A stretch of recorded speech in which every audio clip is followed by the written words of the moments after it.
नमस्कार मेरे प्यारे साथियों। आज मैं आप लोगों के सामने श्रीमद् भागवत महापुराण के चतुर्थ स्कंध का नवमो अध्याय लेकर आई हूँ, अर्थात नवम अध्याय, नौवां अध्याय लेकर आई हूँ। और उस अध्याय का क्या नाम है?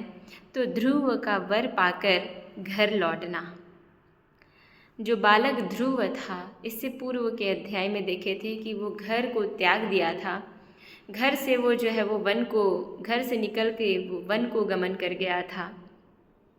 जब उसकी इष्ट की प्राप्ति हो गई तो वो पुनः अपने घर को लौटता है। और घर लौटने के दौरान किस प्रकार से उत्सव मनाए जाते हैं, किस प्रकार से उसका भव्य स्वागत होता है, वो सभी चीज़ हम लोग इस अध्याय के माध्यम से जानने का प्रयत्न करेंगे। तो चलिए बने रहते हैं इस अध्याय में, इस एपिसोड में। इस कथा को जानने के लिए, इस अमृतमयी कथा को जानने के लिए, इस अमृतमयी कथा का रसपान करने के लिए हम लोग इस एपिसोड के अंत तक बने रहेंगे। नमो नमः। इस अध्याय का नाम ध्रुव का वर पाकर घर लौटना है। श्री मैत्रेय जी और विदुर जी के मध्य संवाद चल रहा है और मैत्रेय जी कह रहे हैं विदुर जी से, क्या कह रहे हैं कि भगवान के इस प्रकार आश्वासन देने से देवताओं का भय जो है वो दूर हो जाता है और वे उन्हें प्रणाम करके स्वर्गलोक को चले गए। क्या हुआ था इससे पूर्व वाले अध्याय में कि जब भगवान जब ध्रुव जो है वो बिल्कुल समाधि में युक्त थे, ध्रुव जो है वो अत्यंत चित्त को एकाग्र करके जब वो श्वास को अपने रोक लिए थे, उस समय पूरा भूमंडल कंपन होने लग गया था और सभी देवताओं के भी श्वास जो है वो रुक गए थे। उससे वो भयभीत होकर सभी देवतागण जो है वो भगवान श्री हरि के पास पहुँचे और कहे कि मुझे बचा लीजिए, हम सभी को बचा लीजिए, हम सभी का रक्षा कीजिए, हमारे श्वास रुक गए हैं। यही चीज़ कहने के लिए देवता लोग भगवान श्री हरि के पास पहुँचे थे और भगवान श्री हरि उन्हें बताएं कि आप लोग चिंता मत कीजिए, आप लोग अपने अपने स्थान को प्राप्त कीजिए, वो वापस से आपको जो है वो प्राप्त हो जाएगा, श्वास प्रश्वास प्राप्त हो जाएगा, आप लोग परेशान ना होइए। तो इस अध्याय में देवता लोग जो है वो देवताओं के भय को दूर कर देते हैं भगवान श्री हरि, और सभी देवता जो है वो स्वर्गलोक को पधार जाते हैं। उसके बाद क्या होता है, विराट स्वरूप भगवान गरुड़ पर चढ़कर अपने भक्तों को देखने के लिए मधुवन में आए। उस समय ध्रुव जी तीव्र योगाभ्यास से एकाग्र हुई बुद्धि के द्वारा भगवान की बिजली के समान दैदीप्यमान जिस मूर्ति का अपने हृदय कमल में ध्यान कर रहे थे, वह सहसा विलीन हो गई। वह सहसा जो है वो विलीन हो गई। जिस भगवान का जो है वो अपने हृदय कमल में वो चिंतन कर रहे थे, इसीलिए तो कहा गया है कि सबके शरीर में, है ना, भगवान जो है वो निवास करते हैं, सबके चित्त में, सबके हृदय में भगवान निवास करते हैं। तो यहाँ पे देखिए ध्रुव भी जो है वो अपने हृदय में स्थित भगवान के चरण कमलों का जो है वो ध्यान कर रहे हैं। और ध्यान करने के दौरान जब भगवान उस जगह पे पहुँच गए साक्षात, तो वो जो अंदर जो वो ध्यान में लगे हुए थे, अंदर अपने ध्यान को, मन को लगाए हुए थे, वो सहसा जो है वो विलीन हो गया। और फिर क्या हुआ, इससे घबराकर उन्होंने ज्यों ही नेत्र खोले कि भगवान के उसी रूप को, जिस रूप को वो अंदर देख रहे थे, अपने हृदय में देख रहे थे, उसी रूप को उन्होंने बाहर अपने सामने खड़ा देखा। प्रभु का दर्शन पाकर बालक ध्रुव को बड़ा कुतूहल हुआ। वे प्रेम में अधीर हो गए। उन्होंने पृथ्वी पर दंड के समान लौटकर उन्हें प्रणाम किया। फिर वे इस प्रकार प्रेम भरी दृष्टि से उनकी ओर देखने लगे मानो नेत्र से उन्हें पी जाएंगे, मुख से चूम लेंगे और भुजाओं में कस लेंगे। वे हाथ जोड़े प्रभु के सामने खड़े थे और उनकी स्तुति करना चाहते थे, परंतु किस प्रकार से स्तुति करे ये चीज़ उन्हें मालूम ना थी। सर्वांतरमयी सर्वांतर्यामी श्री हरि उनके मन की बात को जान गए। उन्होंने कृपापूर्वक अपने वेदमयी शंख को उनके गाल से छुआ दिया। ध्रुव जी भविष्य में अविचल पद प्राप्त करने वाले थे। अविचल जो कभी विचलित ना हो, एक जगह स्थिर हो, वैसे पद को प्राप्त करने वाले थे। अपने योगाभ्यास से, अपने बल से, अपने शक्ति से, अपने बुद्धिमत्ता से। तो ध्रुव जी जो है वो भविष्य में जो है वो अपने अविचल पद को प्राप्त करने वाले थे। इस समय शंख का स्पर्श होते ही उन्हें वेदमयी दिव्य वाणी प्राप्त हो गई। वे अत्यंत क्या थी, दिव्य वाणी को जो है वो प्राप्त हो गई और वे अत्यंत भक्ति भाव से धैर्य पूर्वक विश्व विख्यात कीर्तिमान श्री हरि की स्तुति करने लग गए। क्योंकि जैसे ही वो शंख का स्पर्श हुआ उनके त्वचा में, वैसे ही उन्हें जो है वो वेदमयी दिव्य वाणी प्राप्त हो गई। और जब वो प्राप्त हो गई तो उन्हें ये चीज़ ज्ञान हो गया कि मुझे स्तुति कैसे करनी है, और वो स्तुति करने लग गए। ध्रुव जी कहते हैं, क्या कहते हैं कि प्रभु आप सर्वशक्ति संपन्न हैं, आप ही मेरे अंतःकरण में प्रवेश कर अपने तेज से मेरी इस सोई हुई वाणी को सजीव किया तथा हाथ, पैर, कान और त्वचा आदि अन्य अन्य इंद्रियों से एवं प्राणों को भी चेतनता देते रहे। मैं आप अंतर्यामी भगवान को प्रणाम करता हूँ। ये जो घोर तपस्या में थे, आप सोच सकते हैं कि 12 दिन तक ये वायु को नहीं ग्रहण कर रहे थे। वैसी अवस्था में इनकी रक्षा कौन कर रहा था? तो भगवान कर रहे थे। भगवान आप एक ही हैं, परंतु अपनी अनंत गुणमयी माया शक्ति से इस महद आदि संपूर्ण प्रपंचों को रचकर अंतर्यामी रूप से उसमें प्रवेश कर जाते हैं और फिर इसके इंद्र आदि असत गुणों में उनके अधिष्ठात्री देवताओं के रूप में स्थिर होकर अनेक रूप भासते हैं। ठीक वैसे ही जैसे तरह तरह की लकड़ियों में प्रकट हुई आग अपनी उपाधियों के अनुसार भिन्न भिन्न रूपों में प्रतीत होता है, भिन्न भिन्न रूपों में वो भासती है।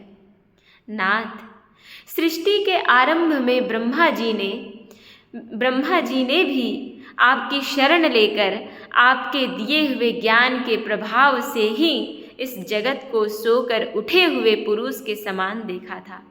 दीन बंधो, उन्हीं आपके चरण तल का मुक्त पुरुष भी आश्रय लेते हैं। कोई भी कृतज्ञ पुरुष उन्हें कैसे भूल सकता है? कोई नहीं भूल सकता है। प्रभु, इन शवतुल्य शरीर के द्वारा भोग जाने वाला इंद्रिय और विषयों के संसर्ग से उत्पन्न सुख तो मनुष्यों को नरक में भी मिल जाता है। जो लोग विषया सुख के लिए ललायित रहते हैं और जो जन्म मरण के बंधन से छुड़ा देने वाले कल्पतरु स्वरूप आपकी उपासना करते हैं, उनकी बुद्धि अवश्य ही आपकी माया के द्वारा ठगी जा रही है। जो लोग ये सोच रहे हैं कि मैं जन्म मरण के बंधन से मतलब मैं छुटकारा पाना चाहता हूँ, जिनको ये लग रहा है कि ये जो विषया सुख के लिए जो ललायित रहते हैं और आपका भोग उपासना करते रहते हैं, मेरे प्यारे मित्रों, जो दिन भर भगवान का सेवा कर रहे हैं और वो ये कह रहे हैं कि मुझे ये दिला दीजिए, मुझे इस चीज़ को प्राप्त करा दीजिए, मेरा एक महल होना चाहिए, मेरा एक मकान होना चाहिए, वो और धीरे धीरे विषयों पर वो जो है वो आसक्त होते जा रहा है। ठीक है ना? भगवान जो है अपने माया शक्ति में उसको जो है वो बांध रहा है। ठीक है ना? और कुछ कर नहीं रहा है। तो जिनको ये लगता है कि मैं बहुत पूजा अर्चना करता हूँ, फिर भी जो है वो मुझे दिन रात दुख मिलते रहता है, तो वो मूर्ख ही हैं कि वो पूजा कर रहा है और मांग रहा है क्या फल में कि मुझे ये चीज़ दिला दीजिए, मुझे मकान बना दीजिए, मुझे इतने रुपया भगवान आप दिला दीजिए, मेरी नौकरी लगा दीजिए, इत्यादि इत्यादि जो भी उसकी कामनाएं हैं वो मांग रहा है। और मांगने से क्या हो रही, उसकी इच्छाएं तो पूर्ण हो जा रही है, क्योंकि भगवान तो देने वाले हैं, है ना। उसकी इच्छाएं तो पूर्ण हो जा रही, लेकिन ये सांसारिक मोह माया में वो और बंधते चला जाता है। समझ रहे ना, वो उससे दूर नहीं होता, वो उससे और बंधते चला जाता है, और वो अपने कामनाओं को पूर्ति के लिए वो तरह तरह का जो है वो कार्य करने लग जाता है, तरह तरह से मतलब वो भगवान की पूजा अर्चना करने लग जाता है अपनी कामनाओं की पूर्ति हेतु। लेकिन वैसे लोग मूर्ख हैं जो अपनी कामनाओं की पूर्ति के लिए भगवान को स्मरण करते हैं, क्योंकि भगवान तो उनकी कामनाओं को पूर्ण कर देते हैं, परंतु वो जो है वो भगवान के माया जाल में फंसते जा रहे हैं। ये बात आपको ध्यान देना। इसलिए आप विषयों पर आसक्त मत होइए। आपका मुख्य उद्देश्य होना चाहिए कि जितना कम से कम मेरी जो है वो मेरा जीवन चल जाए, जितना कम से कम वस्तुओं को ग्रहण करने पे मेरी जीवन जो है वो व्यतीत हो जाए, बस उतने ही आप उसका उपयोग करिए, ज़रूरत से ज़्यादा नहीं। समझ गए ना, यही भागवत सिखा रहा है। वही कह रहे हैं कि नाथ, आपके चरण कमलों का ध्यान करने से और आपके भक्तों के पवित्र चरित्र सुनने से प्राणियों को जो आनंद प्राप्त होता है, वह निजानंद स्वरूप ब्रह्म में भी नहीं मिल सकता। मतलब इतना आनंद प्राप्त होता है कि वो निज आनंद ब्रह्म स्वरूप में भी वो चीज़ नहीं मिल पाता, जो आपके गाथा से, आपके पवित्र कथा से और आपके पवित्र आपके जो भक्त हैं उनकी कथा से जो सुनने से जो आनंद की प्राप्ति होती है, वो आनंद की प्राप्ति जो है वो ब्रह्म से भी नहीं मिल सकता, ब्रह्म से भी नहीं मिल पाता है, ऐसा यहाँ पे बताया जा रहा है। फिर जिन्हें काल की तलवार काटे डालती है, उन स्वर्गीय विमानों से गिरने वाले पुरुषों को तो वह सुख मिल ही कैसे सकता है। अनंत परमात्मन, मुझे तो आप उन विशुद्ध हृदय महात्मा भक्तों का संग दीजिए जिनका आप में अविच्छिन्न भक्ति भाव है, जो कभी भी कट नहीं सकता, वैसे भक्ति भाव का आप मुझे संग दीजिए। उनके संग में मैं आपके गुणों और लीलाओं की कथा सुधा को पी पी कर उन्मत्त हो जाऊंगा और सहज ही इस अनेक प्रकार के दुखों से पूर्ण भयंकर संसार सागर के उस पार पहुंच जाऊंगा। ऐसा जो है वो कौन कह रहे हैं? ऐसा ध्रुव कह रहे हैं। कमलनाभ प्रभु, जिनका चित्त आपके चरण कमल की सुगंध में भुलाया हुआ है, उन महानुभावों का जो लोग संग करते हैं, वे अपने इस अत्यंत प्रिय शरीर और इसके संबंधी पुत्र मित्र गृह और स्त्री आदि की सुधि भी नहीं करते। कितनी अच्छी अच्छी बातें कही हैं। आप इन पंक्तियों को विचार कीजिए, बार बार सुनिए, आपको बहुत चीज़ें समझ में आएगी। फिर कहते हैं ध्रुव कि अजन्मा परमेश्वर, मैं तो पशु वृक्ष पर्वत पक्षी सरीसृप देवता दैत्य और मनुष्य आदि से परिपूर्ण तथा महत आदि अनेकों कारणों से संपादित आपके इस सदात्मक स्थूल विश्व रूप को ही जानता हूँ। मैं जो ये मेरी नेत्र जहाँ तक देख पा रही है, टेबल चेयर जीव जंतु जलचर स्थल में जो निवास करने वाले, जहाँ तक ये देख पा रही, मैं तो बस उसी चीज़ को जान पा रहा हूँ, मैं उसी चीज़ को जानता हूँ। इससे परे जो आपका परम स्वरूप है, इससे ऊपर जो आपकी स्वरूप है, आपका गति है, जिसमें वाणी की गति नहीं होती, जिसमें ये मुख से उसको व्यक्त नहीं किया जा सकता, उसका मुझे पता नहीं है। कृपया आप वो मुझे बताने की कष्ट करें। भगवान, कल्प का अंत होने पर योग निद्रा में स्थित जो परम पुरुष इस संपूर्ण विश्व को अपने उदर में लीन करके शेष जी के साथ उन्हीं की गोद में शयन करते हैं तथा जिनके नाभि समुद्र से प्रकट हुए सर्वलोकमय सुवर्ण वर्ण कमल से परम तेजोमय ब्रह्मा जी उत्पन्न हुए, वे भगवान आप ही हैं। मैं आपको प्रणाम करता हूँ। ऐसा ध्रुव कह रहे हैं। प्रभु, आप अपनी अखंड चिन्मयी दृष्टि से बुद्धि की सभी अवस्थाओं के साक्षी हैं तथा नित्य मुक्त शुद्ध सत्वमयी सर्वज्ञ परमात्म स्वरूप निर्विकार आदि पुरुष षडैश्वर्य संपन्न। षडैश्वर्य कौन, 6 ऐश्वर्य कौन कौन सा है? तो धन है, सौंदर्य है, ज्ञान है, शारीरिक शक्ति है, प्रसिद्धि है और त्याग है। ये षडैश्वर्य से संपन्न एवं तीनों गुणों के अधीश्वर हैं। आप जीव से सर्वथा भिन्न हैं तथा संसार की स्थिति के लिए यज्ञाधिष्ठाता विष्णु रूप से विराजमान है। आपसे ही विद्या अविद्या आदि विरुद्ध गतियों वाली अनेकों शक्तियाँ धारावाहिक रूप से निरंतर प्रकट होते रहती है। आप जगत के कारण अखंड अनादि आनंद अनंत निर्विकार ब्रह्म स्वरूप है। मैं आपकी शरण हूँ भगवान। आप परमानंद मूर्ति हैं। जो लोग ऐसा समझकर निष्काम भाव से आपका निरंतर भजन करते हैं, उनके लिए राज्य आदि भोगों की अपेक्षा आपके चरण कमलों की प्राप्ति ही भजन का सच्चा फल है। स्वामिन, यद्यपि बात ऐसी ही है तो भी गौ जैसे अपने तुरंत के जन्म में हुए बछड़े को दूध पिलाती है और व्याघ्र आदि से बचाती रहती है, उसी प्रकार आप भी भक्तों पर कृपा करने के लिए निरंतर विकल रहने के कारण हम जैसे सकाम जीवों की कामना पूर्ण करके उनकी संसार भय से रक्षा करते रहते हैं।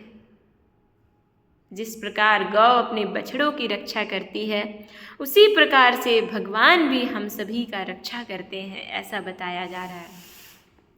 मैत्रेय जी विदुर जी से कह रहे हैं कि विदुर जी, जब शुभ संकल्प वाले मतिमान ध्रुव जी ने इस प्रकार स्तुति की, तब भक्त वत्सल भगवान उनकी प्रशंसा करते हुए कहने लगे। क्या कहे? उत्तम व्रत का पालन करने वाला राजकुमार, मैं तेरे हृदय का संकल्प जानता हूँ। यद्यपि उस पद का प्राप्त होना बहुत कठिन है, फिर भी मैं तुझे वह देता हूँ। तेरा कल्याण हो। भद्र, जिस तेजोमय अविनाशी लोक को आज तक किसी ने नहीं प्राप्त किया, जिसके चारों ओर ग्रह नक्षत्र और तारागण रूप ज्योतिष चक्र उसी प्रकार चक्कर काटता रहता है, जिस प्रकार मेढ़ी के चारों ओर दंवरी के बैल घूमते रहते हैं। मेढ़ी का मतलब होता है कि कटी हुई फसल, धान हो अथवा गेहूं आदि को कुचलने के लिए घुमाए जाने वाले बैल जिस खंभे में बंधे रहते हैं, उसका नाम मेढ़ी है। तो वही बोल रहा है कि तारागण रूप ज्योतिष चक्र उसी प्रकार चक्कर काटता रहता है, जिस प्रकार मेढ़ी के चारों ओर दंवरी के बैल घूमते रहते हैं। अवान्तर कल्प पर्यंत रहने वाले अन्य लोकों का नाश हो जाने पर भी जो स्थिर रहता है तथा तारागण के सहित धर्म, अग्नि, कश्यप और शुक्र आदि नक्षत्र एवं सप्तर्षि गण जिसकी प्रदक्षिणा किया करते हैं, वह ध्रुव लोक मैं तुझे देता हूँ। और ध्रुव की स्तुति से, ध्रुव के कर्म को देख के भगवान इतने प्रसन्न हो गए कि जो कभी विनाश नहीं होता है, वैसे पद को दिया उन्होंने, ध्रुव पद को उन्होंने दिया ध्रुव को।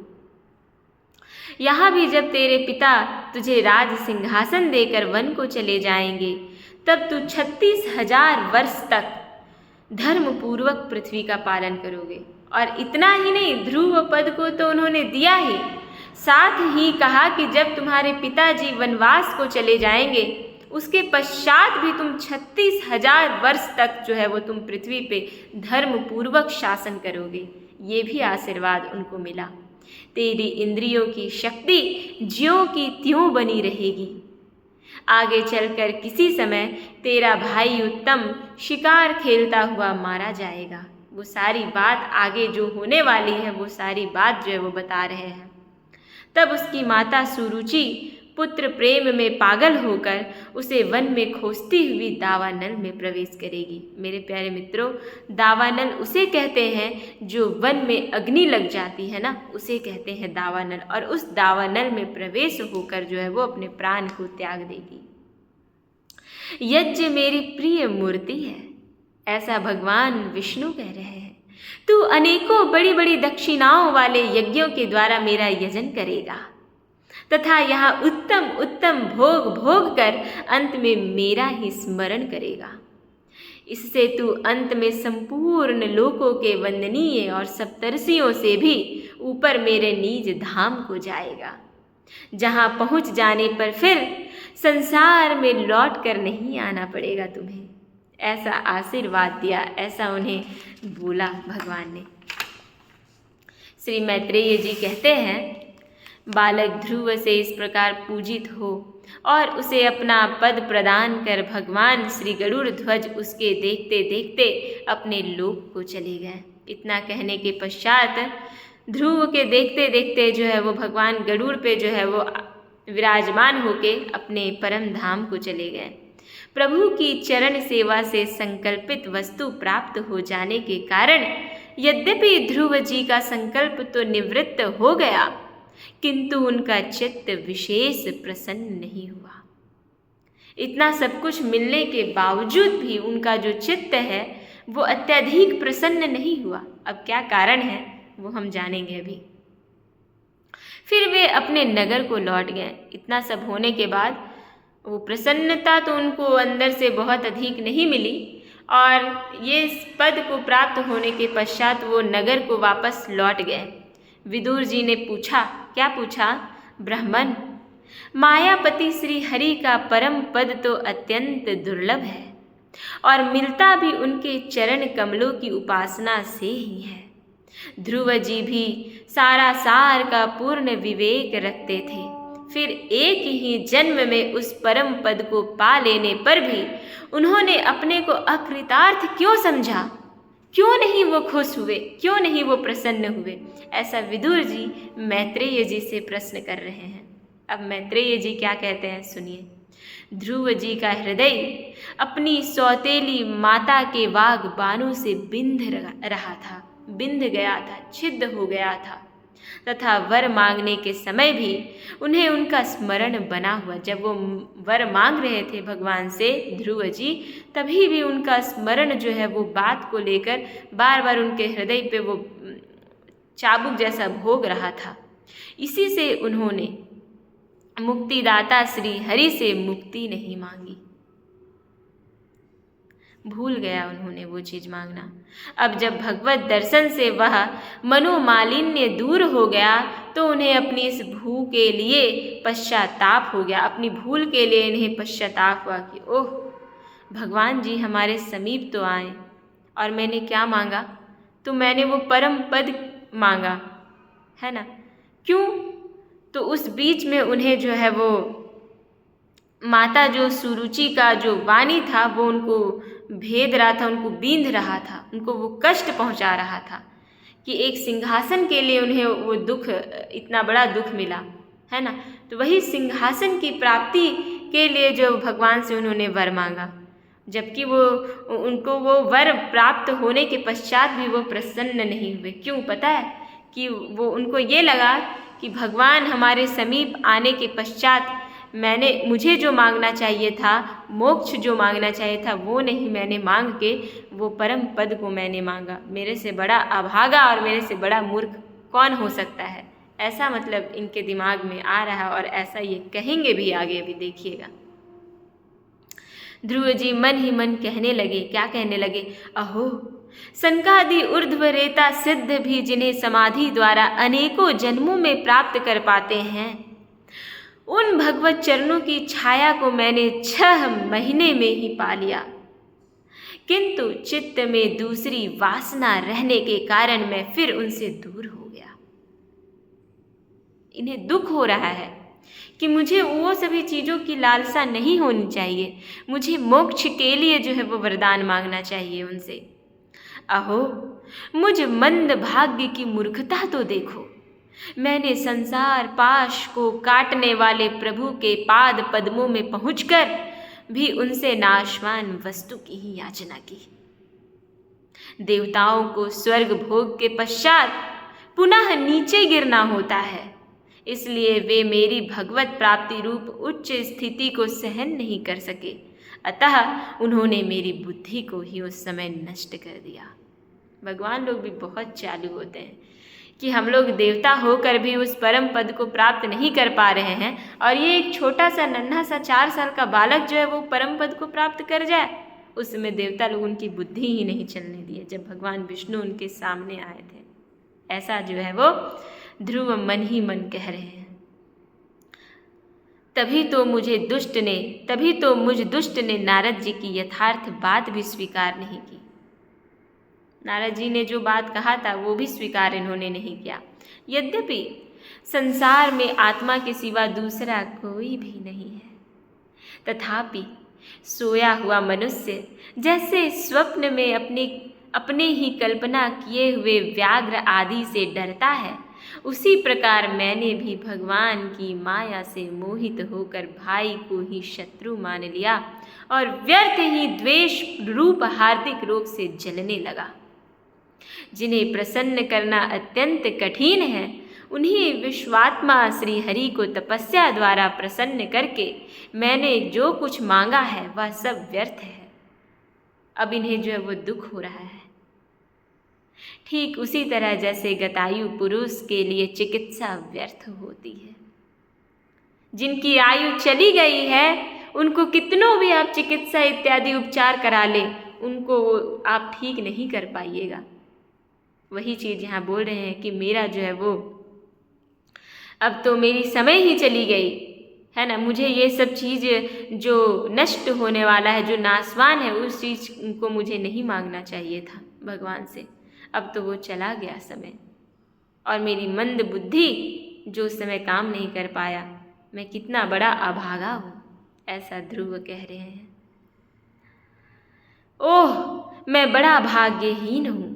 संसार बंधन का नाश करने वाले प्रभु से मैंने संसार ही मांगा।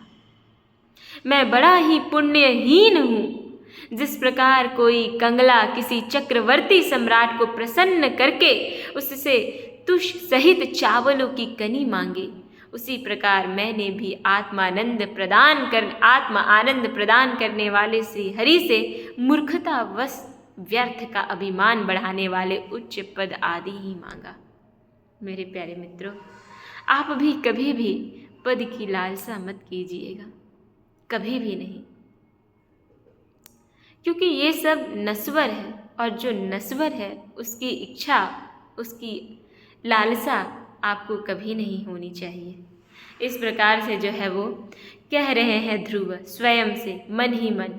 अब श्री मैत्रेय जी कहते हैं, तात, ये तात यहाँ पे कौन है? विदुर जी। तो मैत्रेय जी विदुर जी से कहते हैं कि तात, तुम्हारी तरह जो लोग श्री मुकुंद पाद अरविंद मकरंद के ही मधुकर हैं, जो निरंतर प्रभु की चरण रज का ही सेवन करते हैं और जिनका मन अपने आप आई हुई सभी परिस्थितियों में संतुष्ट रहता है, वे भगवान से उनकी सेवा के सिवा अपने लिए और कोई कुछ भी पदार्थ नहीं मांगते। मेरे प्यारे मित्रों, जो सभी अवस्थाओं में, जो सभी परिस्थितियों में संतुष्ट रहते हैं, वो भगवान की सेवा के सिवा और कुछ भी नहीं मांगते। वैसी ही भक्ति आप सबों की भी होनी चाहिए। इधर जब राजा उत्तानपाद ने सुना कि उनका पुत्र ध्रुव घर लौट रहा है, तो उन्हें इस बात पर वैसे ही विश्वास नहीं हुआ जैसे कोई किसी के यमलोक से लौटने की बात पर विश्वास नहीं होता।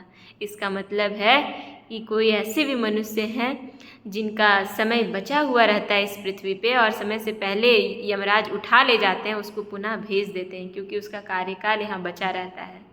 तो लोग ये चीज़ को विश्वास नहीं करते, पर ऐसा होता है, ऐसा वास्तविक में होता है कि जिनका यहाँ पे समय पूर्ण नहीं हुआ है और गलती से यमराज के जो सेवक लोग हैं अगर उठा के उन्हें ले गए यमलोक, तो फिर वो उन्हें वापस भेज देते हैं इस पृथ्वी लोक में। ऐसा हुआ है, ऐसा मैंने ही ये सच्ची घटनाएं हैं, ऐसा मैंने सुना है। तो इस बात पे हर लोग विश्वास नहीं करते हैं। तो उसी प्रकार से उत्तानपाद भी विश्वास नहीं कर पा रहे थे कि मेरा बेटा जो है वो वन से लौट आ रहा है। उन्होंने यह सोचा कि मुझ अभागे का ऐसा भाग्य कहाँ। परंतु फिर उन्हें देवर्षि नारद की बात याद आ गई। देवर्षि नारद ने कहा था कि वो वन से पुनः वापस लौट कर आ जाएगा, आप परेशान मत होइए। तो वो बात उन्हें याद आ गई और विश्वास हो गया। इससे उनका इस बात में विश्वास हुआ और वे आनंद के वेग से अधीर हो उठे, भाव विह्वल हो गए। उन्होंने अत्यंत प्रसन्न होकर यह समाचार लाने वालों को बहुमूल्य हार दिया। राजा उत्तानपाद ने पुत्र का मुख देखने के लिए उत्सुक होकर बहुत से ब्राह्मण कुल के बड़े बूढ़े मंत्री और बंधुजनों को साथ लिया तथा एक बढ़िया घोड़े वाले स्वर्ण जटित रथ पर सवार होकर वे झटपट नगर से बाहर आए। उनके आगे आगे वेद ध्वनि होती जाती थी तथा शंख, दुंदुभी एवं बंसी आदि अनेकों मांगलिक बाजे बजते जाते थे। उनकी दोनों रानियां सुनीति और सुरुचि भी स्वर्णमयी आभूषणों से विभूषित हो राजकुमार उत्तम के साथ पालकियों पर चढ़कर चली जा रही थी उनके स्वागत के लिए। ध्रुव जी उपवन के पास आ पहुँचे। उन्हें देखते ही महाराज उत्तानपाद तुरंत रथ से उतर पड़े। पुत्र को देखने के लिए वे बहुत दिनों से उत्कंठित हो रहे थे, बहुत दिनों से वे व्याकुल हो रहे थे। उन्होंने झटपट आगे बढ़कर प्रेमातुर हो लंबी लंबी सांसें लेते हुए ध्रुव को भुजाओं में भर लिया। अब ये पहले के ध्रुव नहीं थे। प्रभु के परम पुनीत पाद पद्मों का स्पर्श होने से इनके समस्त पाप बंधन नष्ट हो गए थे। राजा उत्तानपाद की एक बहुत बड़ी कामना पूर्ण हो गई थी। उन्होंने बार बार पुत्र का सिर सूंघा और आनंद तथा प्रेम के कारण निकलने वाले ठंडे ठंडे आंसुओं से उन्हें नहला दिया। मेरे प्यारे मित्रों, आंसू भी दो प्रकार के होते हैं, एक गर्म आंसू और एक ठंडी आंसू। गर्म आंसू जब निकलेगा तो समझिएगा आप कि वो जो है वो शोक के कारण रो रहा है। उनको कोई चीज़ का शोक है, उसके वजह से वो रो रहा है। अगर गर्म आंसू किसी मनुष्य का निकले और अगर किसी का ठंडी आंसू निकले तो आप समझिएगा कि वो आनंद की आंसू है। अब ये पहले के ध्रुव नहीं थे, तो उनके पिताजी का जो है वो प्रेम के कारण निकलने वाले ठंडे ठंडे आंसुओं से उन्हें नहला दिया। तदंतर सज्जनों में वो अग्रगण्य ध्रुव जी ने पिता के चरणों में प्रणाम किया। अब पिता तो पिता ही होते हैं, और उनसे आशीर्वाद पाकर कुशल प्रश्न आदि से सम्मानित हो दोनों माताओं को भी प्रणाम किया। छोटी माता सुरुचि ने अपने चरणों पर झुके हुए बालक ध्रुव को उठाकर हृदय से लगा लिया और अश्रु गदगद वाणी से चिरंजीवी रहो ऐसा आशीर्वाद दिया।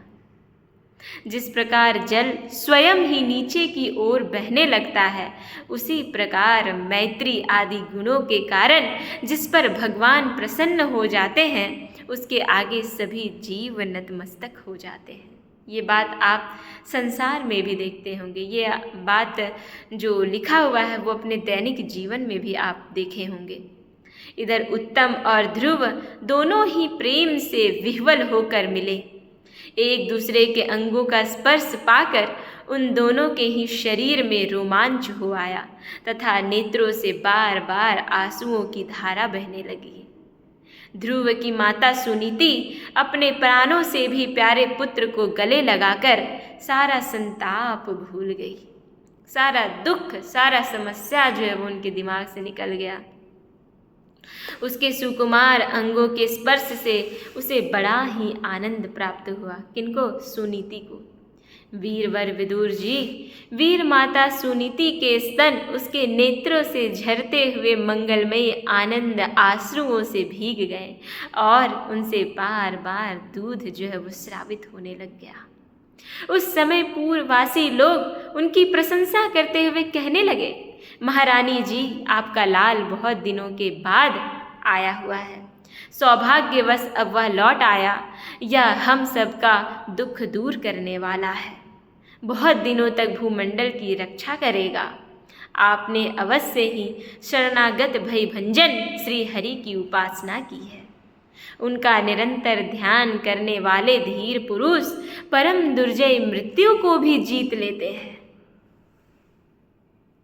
विदुर जी, इस प्रकार जब सभी लोग ध्रुव के प्रति अपना लाड प्यार प्रकट करने लग गए थे, उसी समय उन्हें भाई उत्तम के सहित हथनी पर चढ़ाकर महाराज उत्तानपाद ने बड़े हर्ष के साथ राजधानी में प्रवेश किया।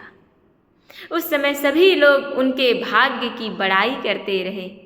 नगर में जहाँ तहाँ मगर के आकार के सुंदर दरवाजे बनाए गए तथा फल फूलों के गुच्छों के सहित केले के खंभे और सुपारी के पौधे सजाए गए। द्वार द्वार पर दीपक के सहित जल के कलश रखे गए, जो आम के पत्ते, वस्त्रों, पुष्प मालाओं तथा मोती की लड़ियों से सुसज्जित किए गए। जिन अनेकों परकोटों, फाटकों और महलों से नगरी सुशोभित थी, उन सबको स्वर्ण की सामग्रियों से सजाया गया था तथा उनके कंगूरे विमानों के शिखरों के समान चमक तथा उनके कंगूरे विमानों के शिखरों के समान चमक रहे थे। नगर के चौक, गलियों, अटारियों और सड़कों को झाड़ बुहार कर उन पर चंदन का छिड़काव किया गया था और जहाँ तहाँ खील, चावल, पुष्प, फल, जौ एवं अन्य मांगलिक उपहार सामग्रियाँ सजी रखी थी। ध्रुव जी राजमार्ग से जा रहे थे। उस समय जहाँ तहाँ नगर की शीलवती सुंदरियाँ उन्हें देखने को एकत्र हो रही थी। उन्होंने वात्सल्य भाव से अनेकों शुभाशीर्वाद देते हुए उन पर सफ़ेद सरसों, अक्षत, दही, जल, दुर्वा, पुष्प और फूलों की वर्षा कर रही थी।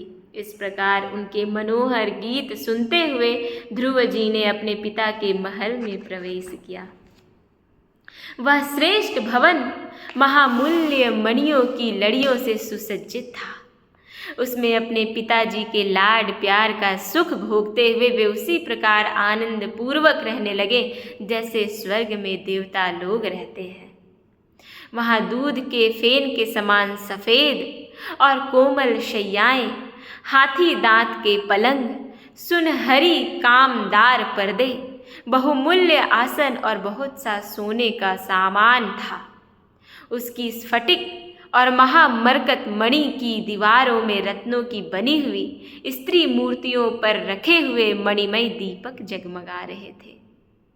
उस महल के चारों ओर अनेक जाति के दिव्य वृक्षों से सुशोभित उद्यान थे, जिनमें नर और मादा पक्षियों का कलरव तथा मतवाले भौरों का गुंजार होता था। उन बगीचों में वैदूर्य मणि की सीढ़ियों से सुशोभित बावलियाँ थीं, जिनमें लाल, नीले और सफ़ेद रंग के कमल खिल रहे थे तथा हंस, कारंडव, चकवा एवं सारस आदि पक्षी क्रीड़ा कर रहे थे।